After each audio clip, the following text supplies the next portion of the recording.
When did you realize that staying comfortable was costing you more than taking a risk? I'm Shakila Cahoon, your host and author of the upcoming book, The Root on the Rise, Winning from the Ground Up. This podcast is all about the stories, the successes, and the struggles of what makes Vegas more than just bright lights. So let's turn you up. Today, we're joined by AJ, a used-to-be hairstylist, retail sales, but now she is leading a financial agency. She's helped over 2,000 clients switch their mindset from just getting by to ownership. So I'm excited to hear from her today. AJ, welcome to Vegas Unmuted. How are you? I am amazing. I'm so excited to be on here with you. Living legend yourself. Stop. I will not. She said, I will not. I love it. Well, I definitely want to just dive right into it, right? One of the things I like to do is just kind of deep dive into how did you get here, right? What was that pivotal moment from all that you've done so far to get in here in your career, in your life in general? Honestly, I am a Christian woman, and once I became saved, I realized that everything that's led me up to here has been Him just kind of guiding me, leading me along the way, even into this opportunity of me, having my own agency where I'm able to help people with things that I had trouble understanding. Mm-hmm. So wow. That's just divine intervention. That's how He works. Divine intervention. I love it. And I can attest to that. You know a little bit about the story, and I can definitely attest to that. I think getting to Vegas, though, is one of those things where it's like, how did I end up in Vegas? Were you born in Vegas? How did that happen? I was born so far away from Vegas. I actually arrived in Vegas in October of last year.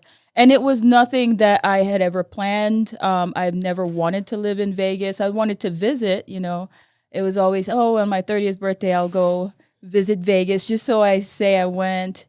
And I never did it. Actually didn't come out here until my birthday year before last. And the opportunity kind of presented itself for me to move out here. I was coming up on the end of my lease in California. And I was just so engrossed in work and, building my agency that I didn't have time to really seek out what my next move was. Mm-hmm. In the entrepreneur world, things just kind of happen. But it happened to where I ended up here. And I will say so far, it's been an amazing, amazing journey. That's awesome. I love that, because at the end of the day, acknowledging that we're not guiding ourselves is so important. And for you, you started this prior to even getting to Vegas, right? You were already doing financial services. Yeah, I started in the heart of the pandemic. Okay. Was kind of pushed into it. I always wanted to get into the investment world because when the market crashed in 2008, I was in the fine dining industry where I was around, people like Charles Barkley. He was one of my regulars that would come in. I was the only person that waited on him. And he would tell me that I needed to have my own business. And all the business owners that I was friends with, they had investments. And I was eager to learn how the markets worked. I wanted to get licensed. And when I tried to get into the industry, I got the runaround. It was a little bit more pricey than I thought. A lot of people would tell me I had to go to school, and anybody that wanted to sponsor, said I had to have like 2 years of training, but nobody was willing to train me. You. Mm-hmm. So fast forward to 2020, when I had my hairstyling business and I was also in the retail sales space, I ended up having to close my hairstyling business, which, I enjoyed having ownership. I enjoyed building that. But after 8 years, I kind of plateaued as well. So when the pandemic hit, it forced me to close that temporarily. And I started looking for other ways because, it's not a coincidence that, the world shut down. I went through that in 2008. I wanted stability. I wanted something that would not stop me no matter what was going on. And I actually found this opportunity to get licensed. The company sponsored my licensing. They showed me how to manage my own finances. And when I realized how simple it was, I was like, well, I'm always having these conversations with my friends. Like, what if I had the licenses to do so? What if I actually knew what I was talking about? I could help so many people. And so a side gig to make some extra income and get my foot into the financial services industry turned into a passion and ownership. So fast forward 3 months later, I fired my boss. Fired the boss. Yep. I love to hear You're out of it. here. I closed my hairstyling business permanently. You know, I spent 30 grand on getting the licenses and going to school. I graduated top of my class on the president's list. And it was easy for me to walk away from that because all the manual labor and just knowing that I was always going to plateau and just me running that business, I was eventually, you know, gonna have to start on something else. So Yeah. it was an easy decision to do this. And it kind of found you. It did. Wow. It did. I love to hear it. You talk about impact, right?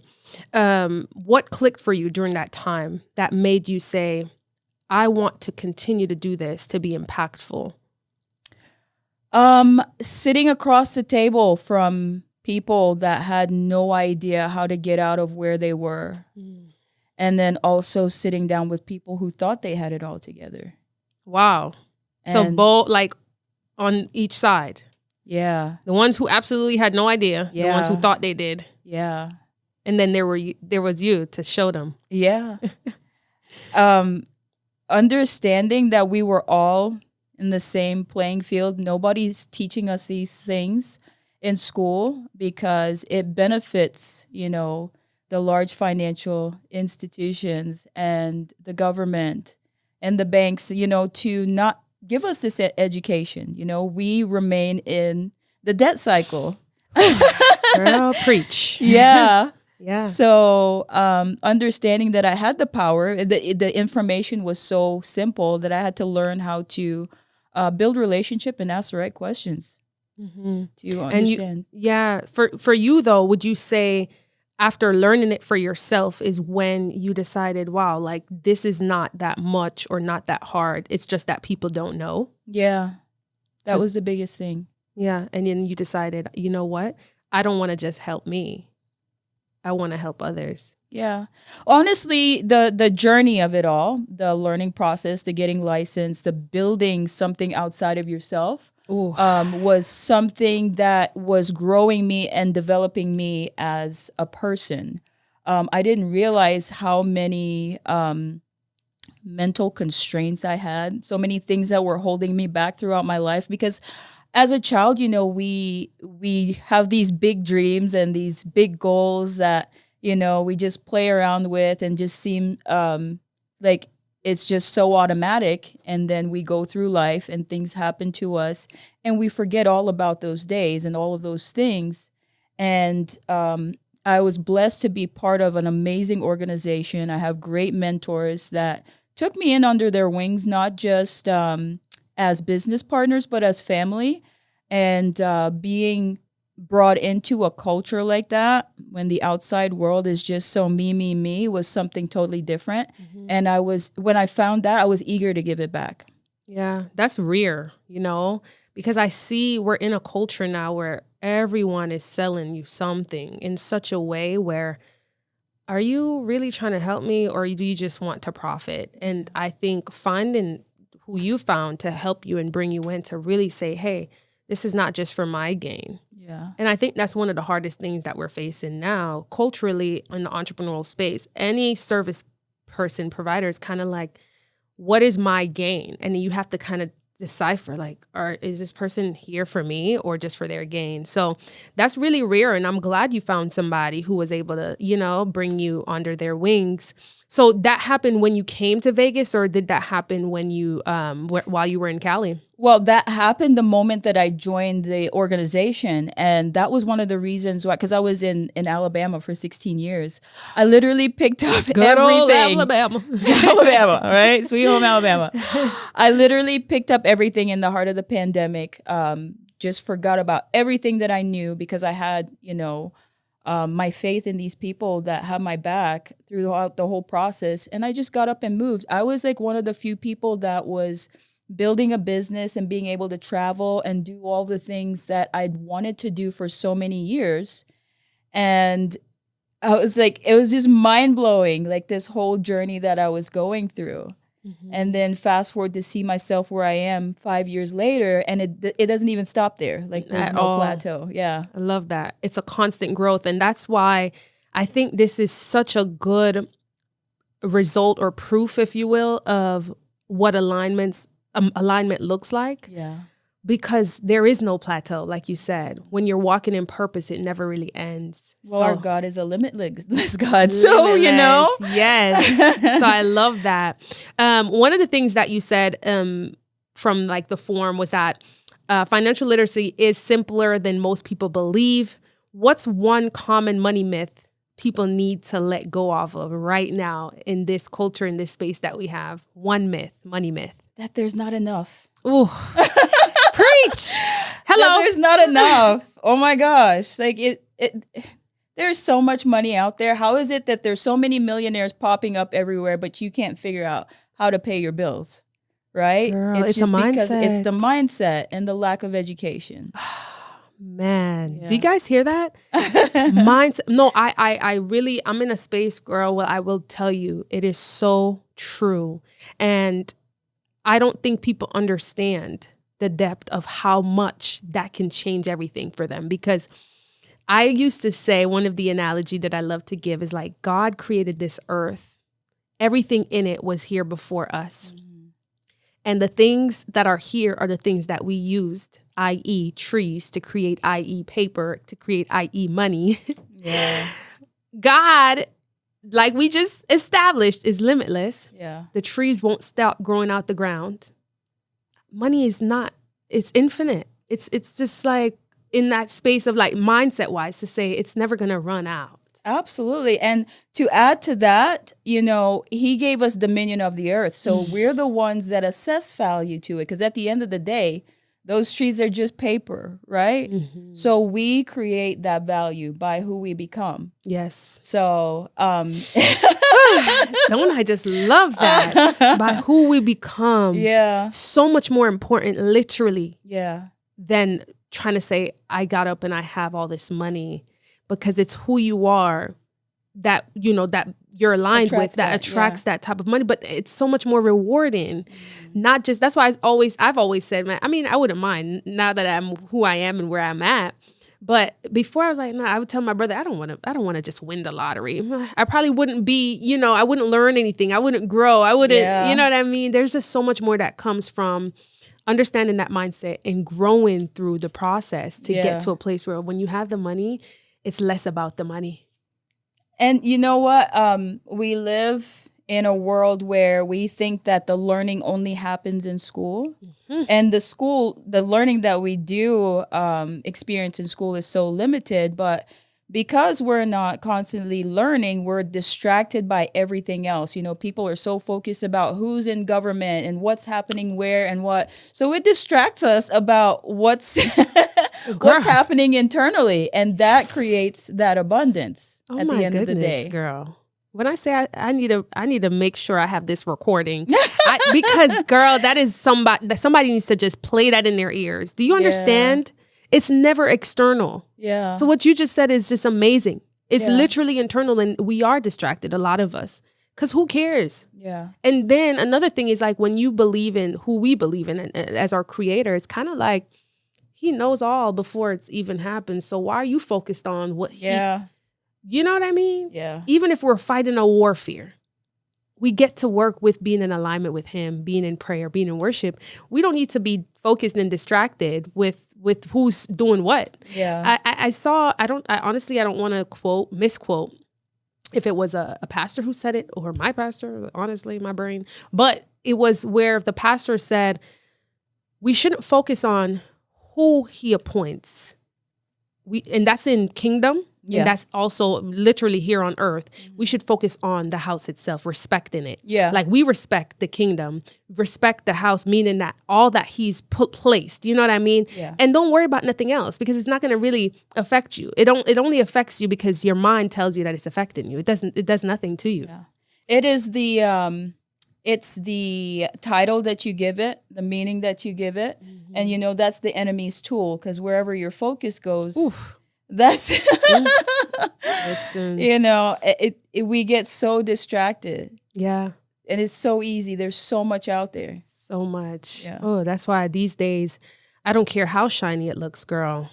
If my father didn't say move over there, I'm not moving at all. But you know what? I will say, sitting across from you, I see this bold, strong, beautiful woman. And when I'm reading, I'm like, wait, introvert. Because I read that. I'm like, introvert. I rebuke that now. It's an old me, okay? Old me. And I love that you give it acknowledgement in the sense of like where you were. Yeah. So I did want to say, let me just, go back to that. You mentioned that networking and showing up in Vegas was a stretch, right? Yeah. You came to Vegas from Cali, which Vegas is catching up to Cali now as far as the speed of how things are going. Yeah. How did you push past that? Right. And what worked for you to start to be this woman that I see now that is not an introvert at all, in my opinion. And it's definitely out there because we've seen each other at so many different events. Yeah. So how did you get to this point? Obedience. That is something that I've struggled with my whole life. And just the journey of finding my true identity. I believe that I was brought here for a reason, and just using whatever God has put in front of me, which was stretching myself, getting out of my comfort zone, because every time I hit that new level, it's like, okay, I've overcome this. Then there's always something else. And for me, it was public speaking, meeting new people. I became an introvert through, just being uprooted after time with my parents moving from country to country, learning different cultures, always being the person that was made fun of, like the new girl with the accent. And now I love being different. That's how I was created. People are cruel, people are mean, but at the end of the day, you have to face yourself in the mirror. And that's what I'm doing every day. I'm still a work in progress. And if I want to have this huge organization, I have huge goals that I run towards now in full force. I have to be able to impact people with what I'm doing. I can't just tell people to do what I'm not doing. That makes you a hypocrite, right? Hypocrite, fake and fraudy. Yeah. I love that. Yeah. That is amazing. And I, again, can relate. Not to say the introvert so much, but definitely a new me. And isn't it so amazing that you really do transform? That brings me back to the first question, that opening question. So when did you realize that staying comfortable was costing you more than taking a risk? You know what? Honestly, when I decided to go to school for cosmetology, because I had all these different little businesses that I started that were kind of going nowhere. And I got so annoyed when people say, oh, that's a cute little business. Oh, that's a cute little business. The audacity. And you know what? One of the things that I struggled with I'm mixed with so many different races. Wow. And one of the things that I struggled with was hair care and beauty care. And when I was younger, I was in the modeling industry, and just having people like destroy my hair. My hair was down to my butt, and like just have it fried, and just I wanted a way to make women see how easy it was to feel beautiful. And when I went to cosmetology school, I learned about all these different chemicals and stuff that were actually working against us. So it's just like one of those things, the whole journey of learning about health and wealth. But going to school for cosmetology, which, most of the girls that I was in class with, they'd been doing kitchen hair for forever. I was on your own. You were a newbie. I was new. I was so scared. I remember holding the shears, and I would like tremble. I was like, oh my gosh, how am I gonna make it in this industry? That's how you knew you weren't comfortable. I'm stepping out, Lord. Yeah, I love that. I still graduated top of my class. I had 4 jobs waiting for me when I left. One of them with Saks, being paid very well per hour, but I was just doing male hair. And I was like, I didn't go to school through all of this just to do male hair. Like I'm going to struggle and I'm going to hustle. And I did. And I ended up having my own hairstyling business for about 8 years. Wow. And so just through that whole journey, it was just like, I was just learning one thing after the other. So honestly, it started there for me. Yeah. That there was always something more that I was supposed to find. Getting uncomfortable. You have to. It's necessary. And it's a part of It's a part of the journey. We don't like that part though. No. But I think, one of the sayings that I got from the military was embrace the suck. And I think in life, we have to do that too. And guess what? The suck eventually stops sucking at some point, So if we just put our minds around or wrap our minds around the fact that there's going to be some suck. I mean, in the Bible, it tells you there will be trouble in this world, right? Yeah. But we know eventually blessing comes in the morning. Amen. Yeah. Amen. That's it. It's the whole mindset around it. Like when the suck happens, which is inevitable, what are you thinking about it? Are you just thinking about how tough it is? Or are you just trying to find your way out of that? Because that's how you grow. Yes. The caterpillar, if you just slit that cocoon, it's not going to fly because now the wings didn't have a chance to get to work, right? Oof. So it's all strengthening. You know, God knows why he does what he does. He doesn't give us more than he's able to lead us through. Amen to that. Amen to that. I love it. I love your growth. I love it's just so, I don't think they can see. Obviously, they are going to be able to see, but like you can't feel what's happening because I'm sitting across from you and it does not give any of what you went through, you know what I mean, to get to this point. So I love that. Now, fast forward to we're in financial services. The exciting thing is you're building and growing and at a fast pace. You did mention that you're trying to get your team from 70 to 300, right? 300, my accent, 300 agents. I guess I want to know what's the biggest leadership lesson in scaling that fast? Oh, wow. Learning to deal with people. There's so many different personalities, especially when you're trying to figure out your own personality. Right. Girl, I'm trying to figure me out. Yeah. But the motivation to get through all of that is the fact that at the end of that, we're going to be impacting so many people together because with just me, there's only so much I can do. Yes. There's only so much AJ to go around. And in my journey to get to that 300, which that's not a long-term thing. That's just for this year. The period, right. Right. In my journey to get to that 300, I'm just going to be growing myself. Yes. I'm going to be impacting my leaders. I'm going to be giving them the opportunity that was granted to me back in 2020, which completely changed my life. And that's something so exhilarating and so exciting. Like I cannot even describe it. Yeah. One of my biggest accomplishments. You get emotional. Oh my gosh. One of my biggest accomplishments throughout this journey was the way that my mom looks at me. Wow. And the way that she comes to me for advice now. And the way she says she's so proud of me. That's the biggest thing. Like you can't top that. You can't. Oh my goodness. I love that. Yeah. That's awesome because you know what? We are supposed to get better than the generation, right? Yeah. That's one thing my parents told me. Yeah. It's like, my job is to make sure I put you in a better position. And I think she just feels that. She feels that proud because she did what she could. Yeah. And sometimes it probably wasn't what we wanted, right?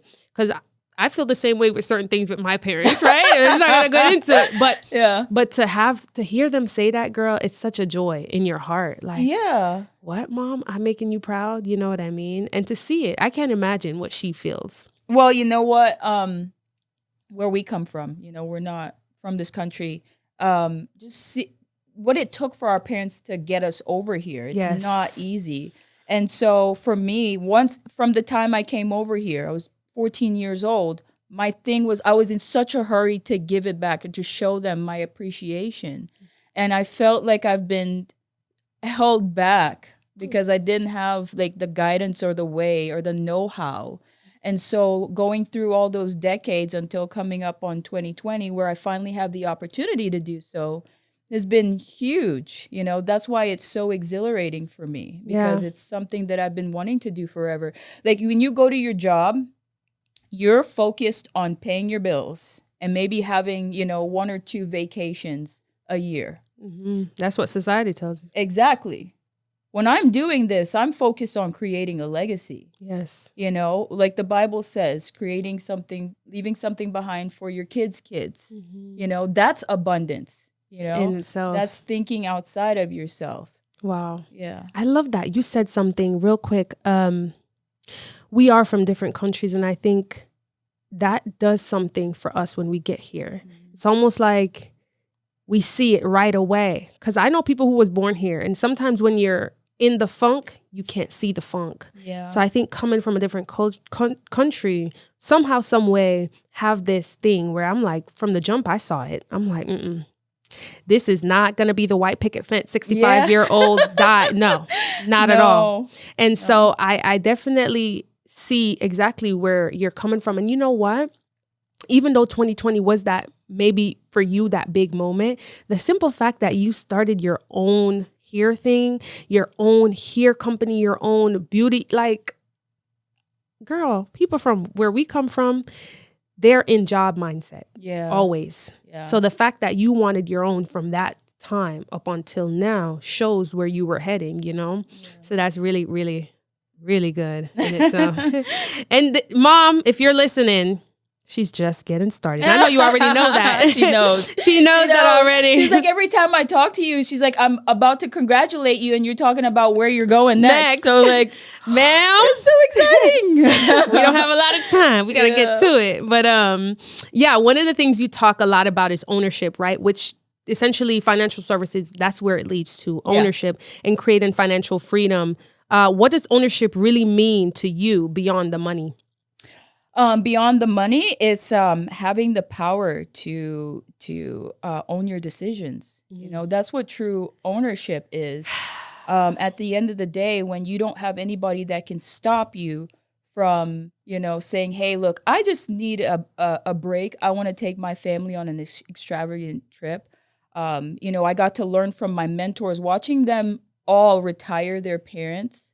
They're immigrants as well, having them brought over to the U.S., you know, sponsoring family members that are wanting to go to doctorate school but couldn't afford it, but they're those people, you know? That's something that everybody wants to do. I don't care who you are.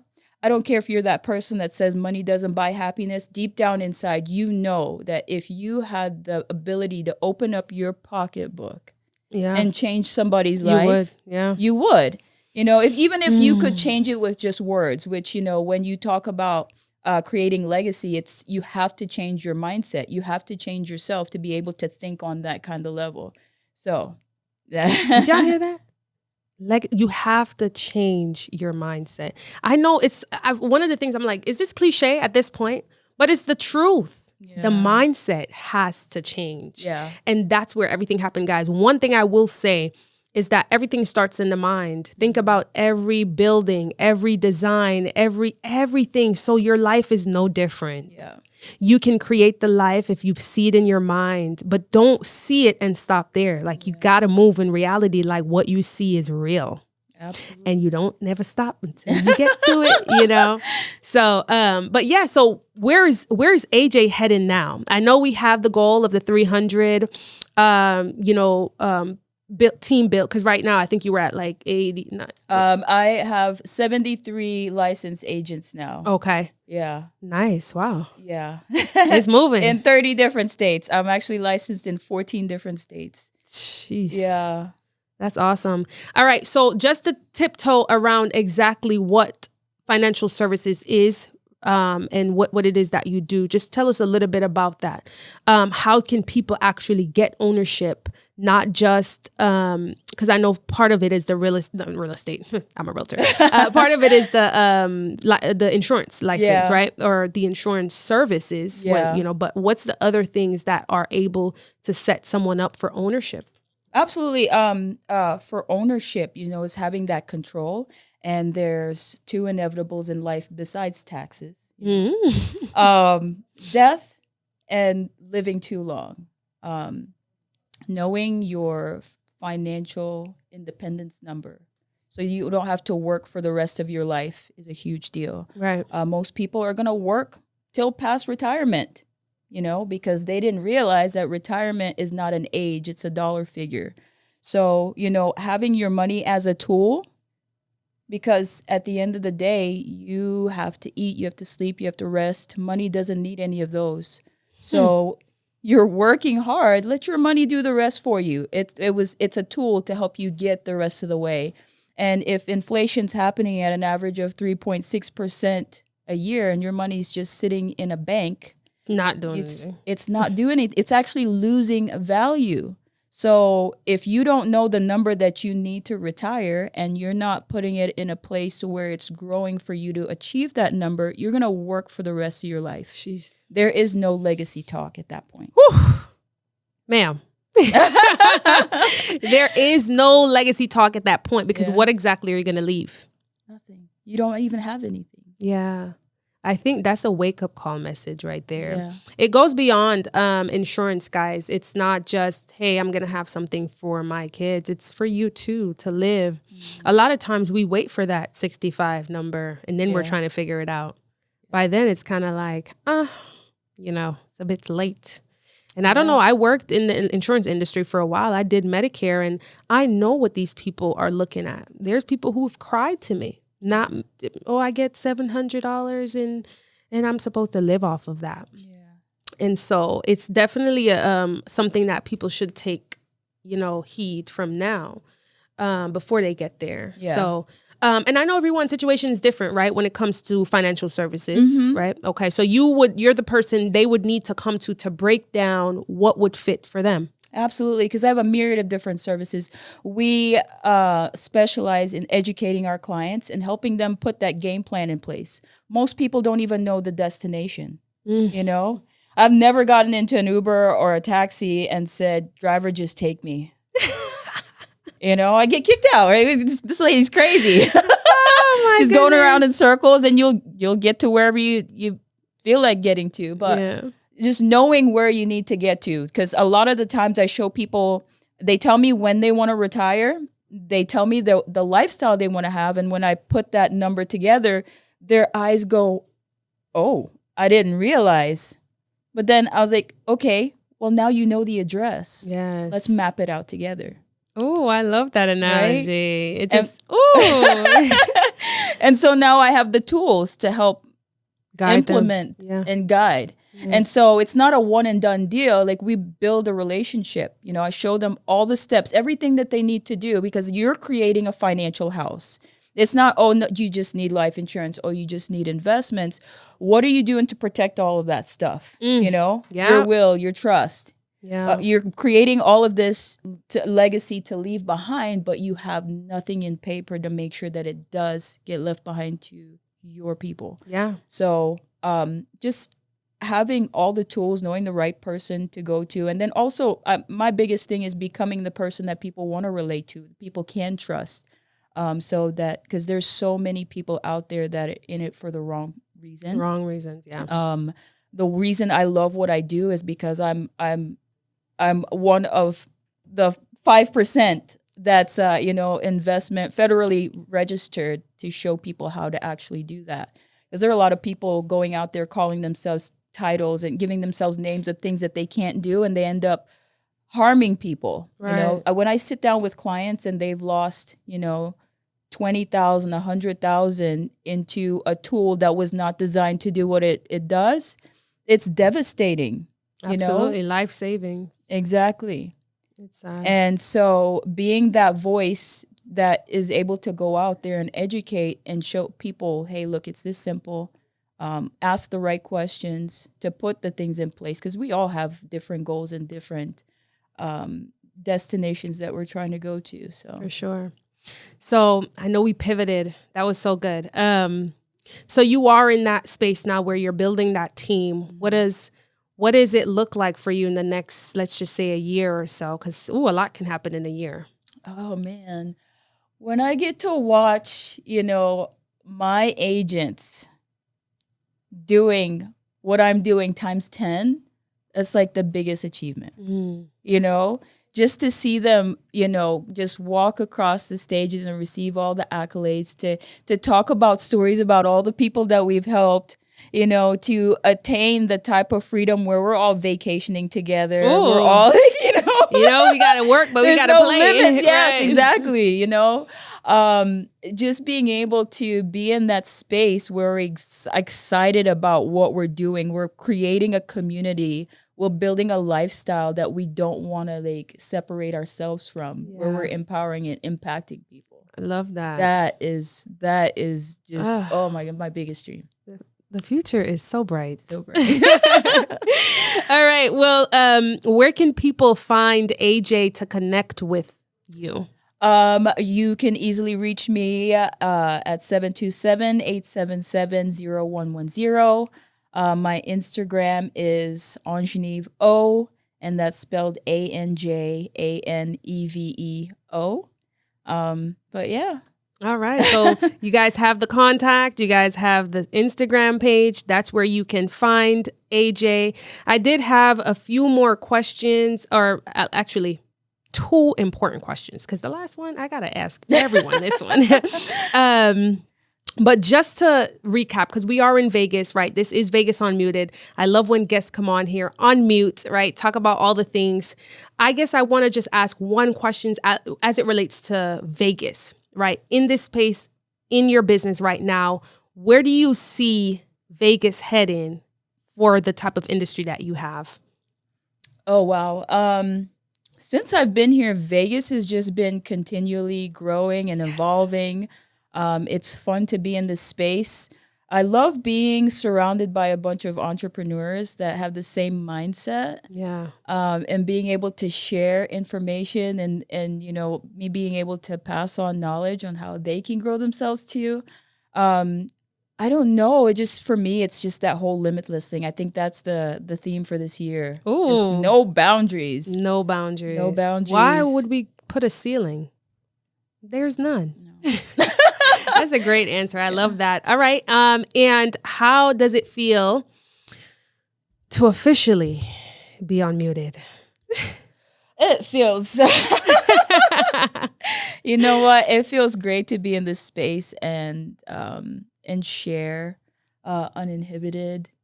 I see so much value to what you're doing. I want to thank you for creating this platform. I've followed you and seen what amazing things you're doing. You yourself and your growth has been amazing. And it's an honor to be aligned with someone like you. Stop. Thank you. Oh, my goodness. Thank you so much. That's such a great answer in the sense of I always was afraid, girl, if I'm being honest, and you guys listening, that we said it earlier. I'm starting something. I don't know what I'm doing. I don't know what I'm doing. Yeah. But you know what I realized? It goes back to that purpose thing. When it's not just for you, it's not just, oh, I'm going to create this podcast because I want to make money. Like I saw that there were so many amazing people with so many amazing gems that would love to share their story, their growth, their, you know what I mean, struggles. And people can take from that and be inspired. And God aligned this. Because believe me, I don't know if anyone knows, I bought a speaker thinking I'm going to just do this at my house or I'm going to set up something at my little complex, like all these things. And God said, hello, I placed you at this brokerage. You have a room there. Go do what I assigned you to do. And I'm just so grateful. So thank you for saying that. And I definitely feel the same. Likewise, in the sense, like, honestly, girl, that's why I said it twice, in awe, like, definitely don't see no shy behavior. So yeah, I'm excited for what the future holds for us in general.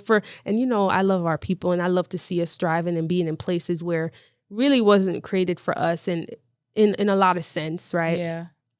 So with that being said, I was working on my outro, and if I'm being honest, I still haven't figured it out. But all I know is another Vegas local has officially been unmuted, and I'm excited for the next episode, guys. So that's it. I'm going to work on my outro. Until next time.